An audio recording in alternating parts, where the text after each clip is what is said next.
Alors, le sud, c'est par où le sud? Parce que j'aimerais faire comme les hirondelles, moi, en fait. Ah bah, c'est par là, manifestement. Ok. À environ 2000 km dans cette direction, du coup, il y a Alicante et globalement le sud de l'Espagne. C'est dans cette direction que les hirondelles vont se mettre au chaud l'hiver et bah moi aussi. Je suis nomade avec une moto et une tente. Je sais, c'est assez peu commun par chez nous. Je pense a priori qu'en France, je dois être très certainement le seul. En tout cas, à ma connaissance, je suis le seul qui en parle sur YouTube. Je n'ai encore vu personne d'autre qui fasse ce genre de choses.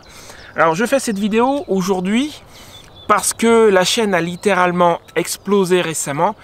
J'ai énormément de nouveaux abonnés qui sont venus sur les vidéos de présentation de ma nouvelle tente. Et je me suis dit qu'une présentation de moi s'imposait parce que ma chaîne ne parle pas juste de camping. Il y a beaucoup, mais alors beaucoup plus de choses que ça. Donc à tous les nouveaux abonnés qui sont arrivés et à tous ceux qui pourraient arriver dans les temps qui viennent, bienvenue. À tous les anciens qui sont là depuis, pour certains, 5 ans. Plus de 5 ans, j'ai créé la chaîne fin 2019, c'était avant mon grand départ. Merci de me suivre depuis tout ce temps, il y en a un certain nombre qui se reconnaîtront, j'ai des vrais fidèles sur la chaîne. Et ça, derrière moi, c'est la Suisse normande. Alors c'est un des types de sujets que je vais traiter sur la chaîne justement. La chaîne concerne globalement mon aventure nomade à moto depuis bientôt 5 ans, puisque techniquement j'ai quitté mon appartement en novembre 2020, donc ça fait 4 ans et demi. Novembre de cette année 2025, ça fera 5 ans. Et entre autres choses, je vais t'emmener visiter les différents lieux dans lesquels je me rends. Il y a au fil des années un certain nombre de personnes qui m'ont dit « Moi je ne peux pas voyager ou je ne peux plus pour des raisons diverses et variées et j'ai l'impression de voyager à travers toi. » Et ça fait partie des choses auxquelles je tiens vraiment. Donc au fil des années, je t'ai emmené, et tu retrouveras les vidéos sur la chaîne, je t'ai emmené en Espagne, sur Alicante. Alors là, j'y vais tous les hivers, j'y ai passé déjà 3 hivers, donc j'ai eu l'occasion de sillonner la région. Tiens, petit raccourci là, si tu veux. Je t'ai emmené en Bretagne 2 fois. J'ai notamment fait Combourg, où Chateaubriand a passé une partie de sa jeunesse, et puis Saint-Malo. Enfin, Saint-Malo, j'ai fait le tour des remparts, je cherchais le mot, excuse-moi. Je t'ai emmené un petit coup en Suisse. J'ai été invité, c'était vers le début, ça c'est Nico, un abonné suisse, qui m'a invité. Je t'ai emmené dans un certain nombre d'endroits dans le sud de la France, à Is-sur-Tête par exemple. J'ai fait pas mal de choses et tu découvriras sur la chaîne que j'ai une petite propension pour les sujets à caractère historique. D'abord parce que j'aime ça. Et puis en France, en Espagne ou au Portugal, qui sont mes terrains de jeu pour le moment, tu donnes un coup de pied dans un arbre, il y a 3 lieux à caractère historique qui tombent. Donc c'est pas difficile à trouver, il n'y a même pas vraiment besoin de chercher. Je vais parfois t'emmener visiter des lieux que je ne connais pas, j'ai juste fait quelques recherches préliminaires, puis j'y vais au flanc et on découvre ensemble. Ça fait partie des choses que tu vas voir sur la chaîne. Mais il n'y a pas que ça. Tu te demandes peut-être ce qui m'a pris de tout larguer comme ça, parce que entendons-nous bien, quand je dis que je suis nomade, ça n'est pas une vue de l'esprit ou une exagération. Je n'ai plus ni maison, ni appartement, rien de tout ça. Légalement, aux yeux de la loi, je suis SDF. Et c'est pas un hasard, c'est un choix. Maintenant, c'est une histoire assez longue que je vais essayer de te résumer assez rapidement. En fait, j'en ai pour quelques minutes. Là, je veux me rendre à un parking, à un point de vue qui est derrière nous. Mais la route, c'est la route des Crêtes à Saint-Omer, en Suisse normande. Cette route est en sens unique. Donc, le temps que je fasse la boucle, je vais essayer de te raconter ça rapidement. En fait, en gros, j'ai pété un câble et je me trouvais également dans une situation de blocage avec mon dernier appartement. Enfin bref, je vais t'expliquer ça. Donne-moi un instant.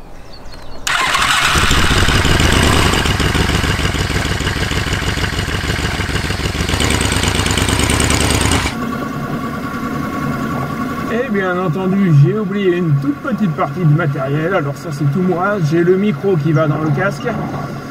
J'ai un rallonge jack qui doit aller du micro vers le téléphone. Et bien entendu, je n'ai pas le petit adaptateur qui permet au micro de fonctionner avec la rallonge. Je pense que ce que je vais faire le tour comme j'avais dit, mais je vais t'enregistrer un commentaire à part pour t'expliquer les raisons de mon départ. Le son sera meilleur que juste avec le son de la caméra qui est le son que tu as là tout de suite.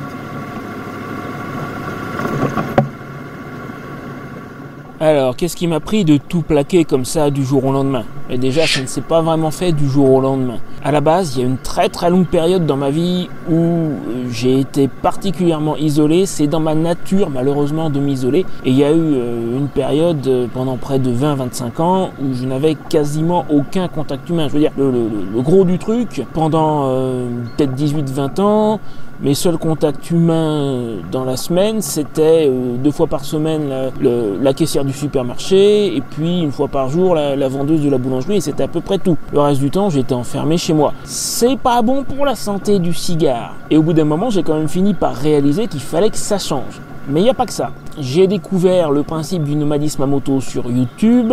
C'était en 2019, j'ai passé mon permis moto à cause de cette idée-là. Et en même temps, en 2019, j'étais dans un appartement où je n'avais que des ennuis. J'étais chez ce qu'on appelle un marchand de sommeil. J'en ai parlé sur la chaîne, d'ailleurs, je vais voir si je peux te mettre un raccourci.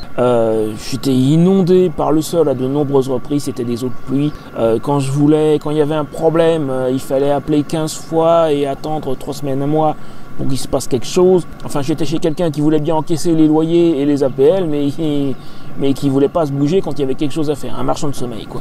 Et quand tu as peu de ressources, parce que j'étais très fauché à cette époque-là, les agences immobilières ne t'aiment pas. Les propriétaires non plus. Sauf à retomber chez un autre marchand de sommeil, j'avais aucune chance d'arriver à louer autre chose.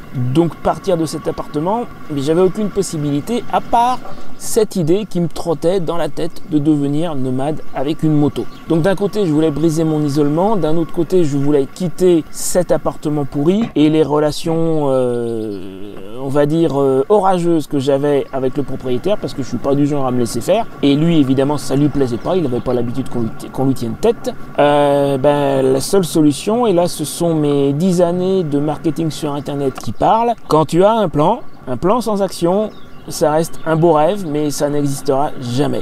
Il faut passer à l'action. Même si tu n'es pas sûr de toi, même si tu sais pas où tu vas, tu risques de te planter, c'est pas grave. L'échec, c'est pas une fin en soi. C'est une occasion d'apprendre de tes erreurs et de t'améliorer. Et ben, je suis passé à l'action. Voilà, il fallait que je fasse quelque chose. Comme je disais tout à l'heure, j'ai pété un câble et j'étais dans une situation de blocage au niveau de l'appartement. J'avais cette idée de nomadisme à moto. J'étudiais le concept depuis plus d'1 an, 1 an et demi au moment où je suis parti. Je m'étais préparé, j'avais fait quelques tests et puis je suis parti. Parce qu'au bout d'un moment, soit tu tournes en rond, soit tu passes à l'action. Et je suis passé à l'action. Bien m'en a pris, ça a été franchement la meilleure décision de ma vie, parce que ma vie d'aujourd'hui est sincèrement aux antipodes de ma vie d'avant. Il n'y a pas photo, c'est littéralement le jour et la nuit, 2 opposés.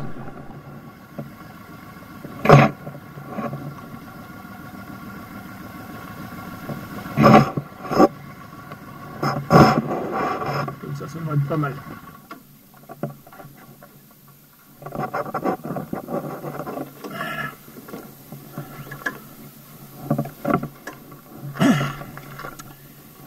Au fait, je viens de réaliser que question présentation, il n'y a peut-être pas que moi.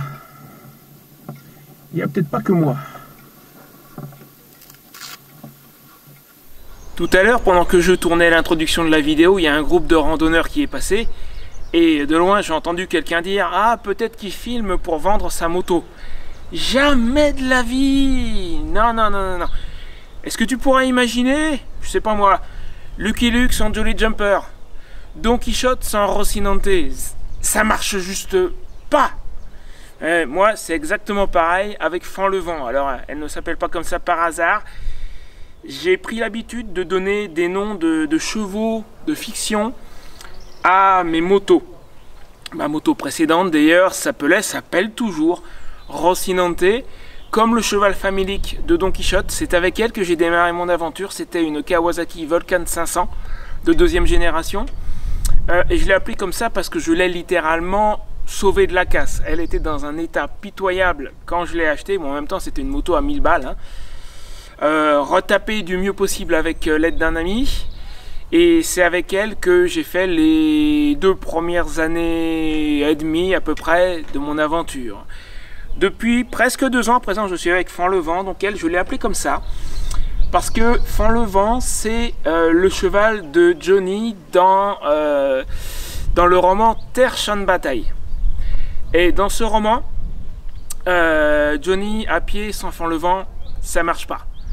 Sans Fanlevent, il n'y a pas de Johnny, il n'y a pas d'histoire, il n'y a pas de roman.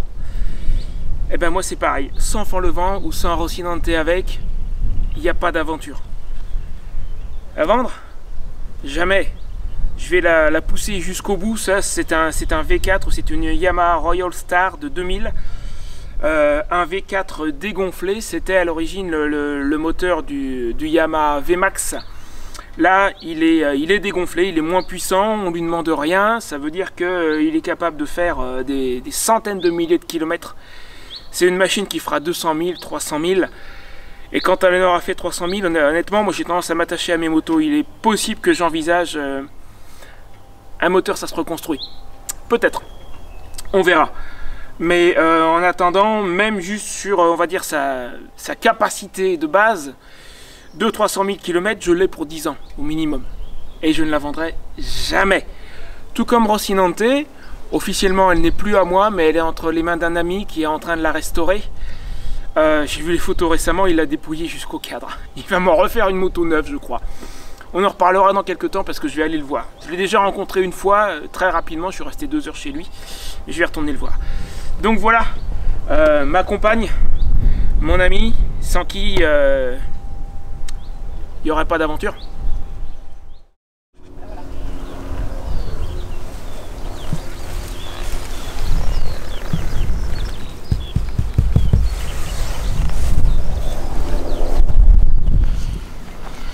Tiens, regarde, il y a une piste d'envol en béton là.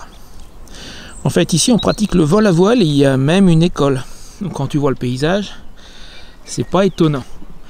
À l'origine, il y en avait une autre en bois, mais elle a disparu quand on est venu l'année dernière avec mes abonnés, elle y était plus. Attends que j'essaie de repérer, c'est pas évident sur l'écran du caméscope, en plus c'est un peu à contre-jour. Quand on a démarré la vidéo, en fait, on était là-bas, tu vois la clairière? C'est un autre point d'envol. Il y a eu à une époque une piste d'envol en bois, à présent on n'y est plus. Tout à l'heure on était là-bas en fait. L'année dernière on a vu des parapentistes voler ici. Est-ce que j'ai l'intention d'arrêter un jour ma vie nomade à moto? On me pose de temps en temps la question. Puis un peu dans la même veine, on m'a dit 2-3 fois, mais pourquoi est-ce que tu prends pas un petit van aménagé? Ça serait plus facile. On va peut-être commencer par celle-là. Le voyage moto, c'est une façon différente de voyager. Ce sont des défis différents, mais ce sont aussi des sensations différentes. Et j'ai pas envie de voyager avec un van aménagé ou un camping-car ou un truc comme ça. J'ai juste pas envie. Je suis avec moto et tente, et c'est ce qui me plaît. Ça changera jamais. Et justement, le ça changera jamais, ça m'amène à l'autre question. Est-ce que j'ai l'intention d'arrêter un jour? Il y a tout un tas de raisons pour ne pas arrêter en fait. Déjà, si demain je me retrouve à vivre de façon permanente dans un appartement ou une maison comme avant, je vais retomber dans mes vieux travers, et il faut surtout pas. Je me connais, je connais la bête. Après pas loin de 50 ans, je connais la bête.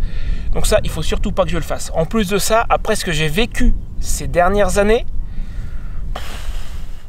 j'ai pas envie que ça s'arrête. J'ai l'habitude de dire que j'arrêterai le jour où vous n'aurez plus la forme physique de le faire. Ça peut être dans 2 ans, ça peut être dans 20 ou 30 ans, et j'espère bien que ça sera plutôt 20 ou 30 ans. De préférence. Et d'ailleurs, ça m'amène à une des choses que je préfère dans ma vie actuelle. Quelque chose. Au début, je m'y attendais pas, je me suis lancé un peu dans l'inconnu, pas totalement ouflant, mais pas loin. Et il y a un truc qui a commencé il y a peut-être 3 ans, et à présent c'est devenu une habitude, c'est régulier, et c'est vraiment ce que je préfère. Et c'est un des thèmes que tu vas voir régulièrement sur ma chaîne, ce sont les rencontres. J'ai fait des rencontres absolument sensationnelles.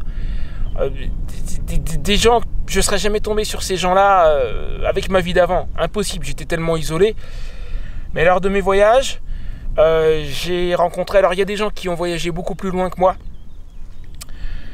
J'ai croisé par exemple quelqu'un qui est allé jusqu'en Amérique du Sud à moto. Il y a des gens qui sont particulièrement doués de leurs mains. Je pense par exemple à Christophe qui a fabriqué l'attelage pour ma moto. Il y a des gens qui ont eu des vies passionnantes. Je pourrais pas tout résumer dans cette vidéo, sans ça va faire 3 heures, c'est impossible. J'ai d'ailleurs une petite série que j'ai commencé il y a 2 ans, que j'ai appelée les rencontres motards. Je te mets le raccourci là-haut vers la liste de lecture. Vraiment, les rencontres, ça fait partie des choses que je pourrais jamais abandonner, parce que j'aime trop ça. Les beaux endroits, les rencontres. Je peux pas arrêter, c'est pas possible. Il y avait trop de monde là-haut, au point de vue, c'est très touristique. J'espérais vaguement avoir quelques minutes tranquilles pour continuer la vidéo. Finalement, on va aller la continuer ailleurs. Je t'emmène dans un endroit à caractère historique pour le coup, dont j'ai fait la visite complète il y a quelques années. Je t'explique en arrivant, et en attendant, je vais te mettre quelques belles images de la Suisse normande. L'endroit est vraiment... La plupart des gens s'imaginent que la Normandie c'est juste une bande de terre et ne se doutent pas une seconde qu'on puisse trouver ce genre de paysage en Normandie.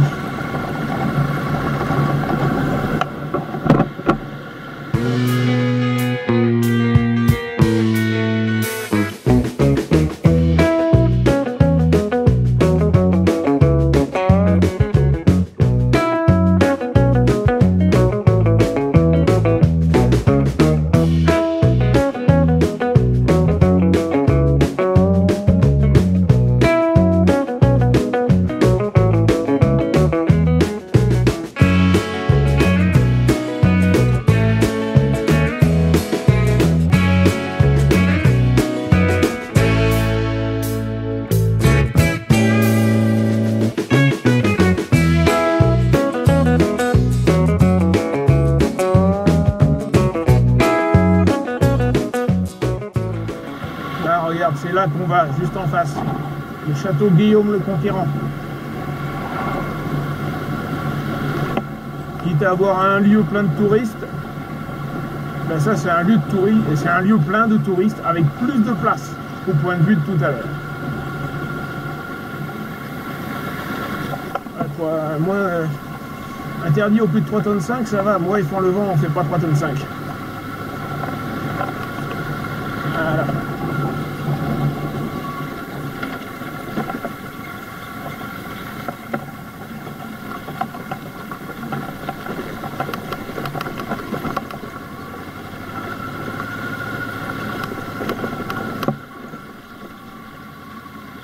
C'est plein de trous. Ça n'est pas une moto tout-terrain.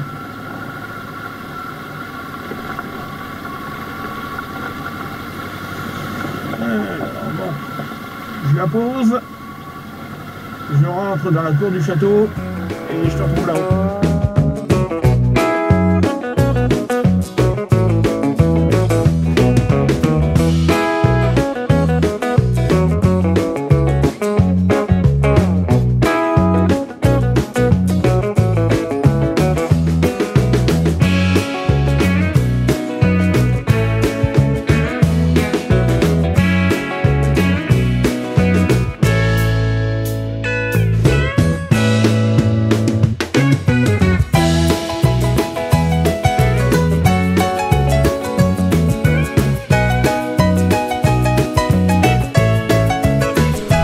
Le château Guillaume le Conquérant à Falaise. Alors en fait il faut se méfier. On pourrait croire que c'est un château construit par Guillaume le Conquérant. Ce n'est ni l'un ni l'autre. En fait ce que tu as sous les yeux, ce sont 3 donjons différents construits à 3 époques différentes. Quant à Guillaume le Conquérant, il est né ici à Falaise, mais il n'a pas connu ce bâtiment. Tout simplement parce que le premier donjon a été construit par un de ses fils, et ensuite un deuxième par un de ses descendants, et le troisième par un roi français. Alors ça fait des années que j'ai fait la visite, mais il me semble que ça doit être... Je suis pas sûr. Ça sera à vérifier, mais c'est facile. J'ai fait la visite complète en 2 parties, l'extérieur d'abord, l'intérieur après. C'était, ouais, je pense que c'était il y a 3 ans. L'été 2022, ouais, c'est ça. Parce que je me suis retrouvé bloqué dans la région. En fait, j'ai eu un certain nombre de périodes de blocage. Et cet été-là, je suis resté dans les parages à peu près 6 mois. Ça va peut-être me donner l'occasion d'ailleurs de parler des débuts. Je t'ai dit le pourquoi, maintenant je vais te dire un petit peu le comment. En attendant, pour ce qui est des vidéos sur le château Guillaume le Conquérant, je ne vais pas avoir assez de raccourcis à mettre directement dans la vidéo parce que j'ai droit qu'à 5. Je vais te mettre des liens dans la description de la vidéo si tu veux les voir. C'est particulièrement impressionnant, surtout l'intérieur. Quand tu fais la visite de l'intérieur, l'extérieur est gratuit. L'intérieur est payant, mais ça vaut vraiment le coup parce qu'ils te remettent une tablette. Et dans chaque salle, tu as un symbole à scanner, un peu à la façon d'un code QR.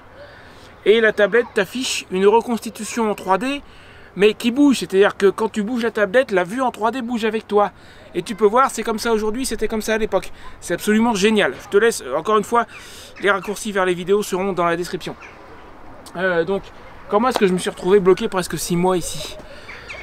Déjà, quand j'ai démarré, j'ai dit, j'y suis pas allé totalement au flanc, mais un petit peu. Et puis, je suis parti avec Rocinante, alors que j'étais pas censé partir avec elle. Je suis parti avec plusieurs mois de retard. 2020, j'ai pas besoin trop de t'expliquer pourquoi. J'ai passé mon permis moto à l'été 2019. J'ai acheté Rocinante en janvier. Ça devait être une moto d'entraînement à la base.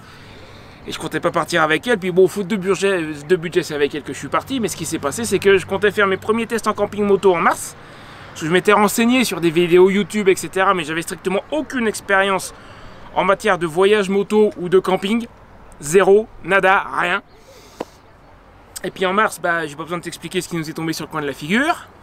Donc j'ai pris 2 mois de retard. Je crois que j'ai dû faire le premier test en mai, si je dis pas de bêtises. Quand est-ce qu'ils nous ont lâché? Je crois que c'était en mai. Le deuxième test que je devais faire au mois de mai, je l'ai fait dans le courant de l'été. Et au lieu de quitter mon appartement à l'été, je l'ai quitté le 5 novembre. J'étais pas censé être sur la route, ni l'ami qui est venu m'aider à déménager. J'en ai parlé, j'ai reçu beaucoup d'aide d'un certain nombre d'abonnés au fil des années. Je vais pas revenir là-dessus, j'en ai parlé. Là pour le coup, je te mets un raccourci. C'est quelque chose, j'ai fait une vidéo vraiment spéciale pour eux à Noël dernier. Tout ça, je l'ai raconté. Donc je suis parti avec du retard. Je suis parti avec Rocinante alors que j'étais pas censé partir avec elle. Et le 8 janvier 2021, je suis parti de chez cet ami.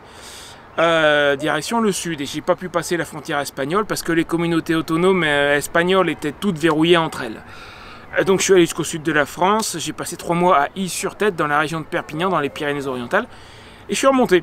C'est là que j'ai été invité en Suisse, au retour de Suisse, la fourche de Rocinante qui se met à fuir.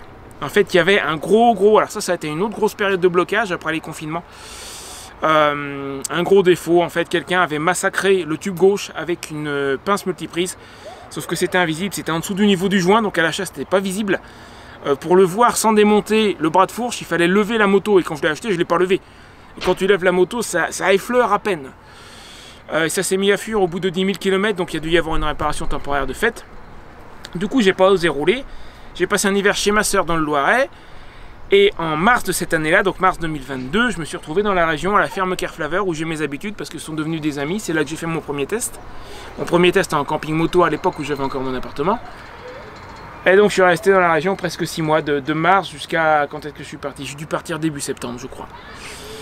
Ça fait que j'ai eu l'occasion de sillonner la région. Puis après, j'ai eu d'autres périodes de blocage, probablement, principalement pour des raisons financières. Je suis parti, j'avais une petite affaire sur internet qui tournait encore, que j'espérais sauver, j'y suis pas parvenu, je vais pas me rétendre là-dessus. Donc ça a été très difficile financièrement pendant quelques années, et j'ai eu des périodes de blocage parce que je pouvais pas rouler.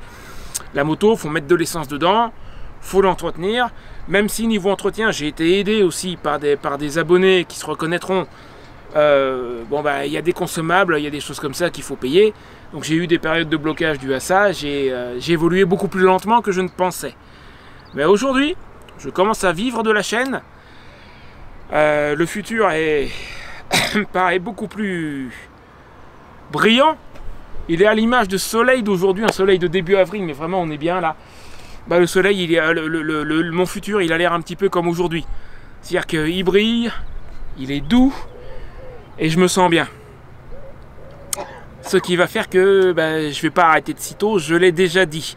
À présent, j'en suis à l'étape où je commence à transformer l'essai en fait. Et tout ce qui pêchait encore, c'était le côté financier, et ça c'est quasiment fini. J'arrive vraiment au bout. Pour le reste, il y a des gens qui m'ont dit quelquefois que ça doit être une vie difficile. En fait non. Au tout début oui, parce que je ne savais pas, je me suis lancé dans l'inconnu. Donc il y a eu déjà une petite question d'anxiété. J'ai une nature un peu anxieuse, ce qui m'a amené à faire des bêtises d'ailleurs, à commettre des erreurs. Il y a eu une période vraiment d'anxiété où je ne savais pas où je mettais les pieds, où il a fallu apprendre. Mais passé cette période d'apprentissage, maintenant que je maîtrise, c'est pas une vie plus difficile qu'une vie entre guillemets normale. C'est juste une vie différente avec des défis différents. Mais c'est pas plus difficile. Et c'est une vie autrement plus enrichissante que d'être planté chez moi à me tourner les pouces et à n'avoir aucune perspective d'avenir. Parce qu'avant c'était ça, j'avais aucune perspective d'avenir. J'ai trouvé ce principe du nomadisme à moto sur YouTube auprès d'Américains qui font ça. Moi l'hiver je vais en Espagne, eux ils vont au Mexique, même principe. Et je sais que ça peut se faire très longtemps et jusqu'à un âge avancé. Un de mes modèles, c'est un Américain qui s'appelle Scooter Tramp Scotty, de son vrai nom Scotty Kerekes. Si tu fouilles un peu, tu vas le trouver sur YouTube. Il fait ça depuis 1995. Et je connais pas son âge exact, mais quand je l'ai découvert, il avait déjà les cheveux blancs. Je pense qu'il a largement la soixantaine et il continue. Preuve pour moi qu'on peut faire ça pendant longtemps et jusqu'à un âge assez avancé. Puis mon autre inspiration de base, c'est Tim de la chaîne 40 Times Around. C'est par lui que j'ai commencé, c'est par lui que j'ai découvert le principe en fait. Voilà, tu savais le pourquoi, maintenant tu sais le comment avec Rocinante, avec les difficultés que j'ai pu rencontrer, que j'ai réussi à surmonter à force de recherche, de travail, d'obstination pour réussir ce genre de projet. Il y a une qualité qu'il faut avoir, c'est l'obstination, ne pas abandonner. Et pour YouTube, c'est la même chose. Hein. La plupart des gens n'arrivent jamais, quand on se lance dans une chaîne YouTube, n'arrivent jamais à vraiment percer, c'est parce qu'ils abandonnent trop tôt. Et puis, j'ai aussi réussi grâce au support d'un certain nombre d'abonnés qui m'ont vraiment bien aidé, certains qui m'ont soutenu le moral. Juste déjà, il y a ça, tous ceux qui commentent régulièrement. Il y en a qui m'ont un petit peu aidé financièrement, il y en a qui m'ont aidé avec du matériel, il y en a qui m'ont aidé avec la maintenance de la moto, il y en a qui m'ont hébergé. Écoute, je te l'ai dit, j'en ai parlé à Noël dernier, tu peux voir la vidéo de Noël. Je leur suis extrêmement reconnaissant et je ne l'oublierai jamais.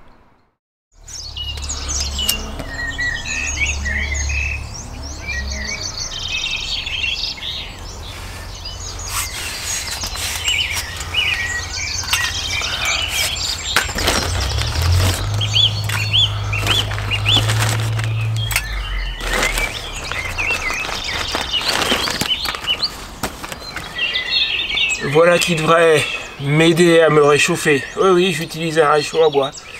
Au début par souci d'économie, et puis à présent c'est aussi parce que j'aime ça en fait. Je me trouve dans une petite ferme en Normandie, mon point de chute habituel dans la région. Bon, début avril, c'est vrai que les nuits sont encore un peu fraîches. Du coup, quand j'allume mon petit feu le matin, c'est vrai que ça fait du bien, mais j'ai l'habitude, ça fait partie de ma vie. Ça fait partie de ma vie et puis ça fait que je me sens vivant aussi. Bref, voilà, tu sais à peu près tout de ce qui concerne la chaîne, des sujets dont je parle ici. J'espère que tu m'accompagneras lors de mes prochaines aventures. N'hésite pas à me le dire en commentaire. D'ailleurs, en parlant de commentaires, tu sais ici, on peut discuter. Je suis pas là pour faire le censeur. On peut ne pas être d'accord avec moi. Il n'y a aucun souci là-dessus. Tant que ça se fait dans le respect et avec courtoisie. Par contre, à partir du moment où on commence à sortir les noms d'oiseaux et les réflexions douteuses, là, en général, la discussion ne va pas durer très longtemps. Et évidemment, je te reprends dans une minute, tu m'excuses.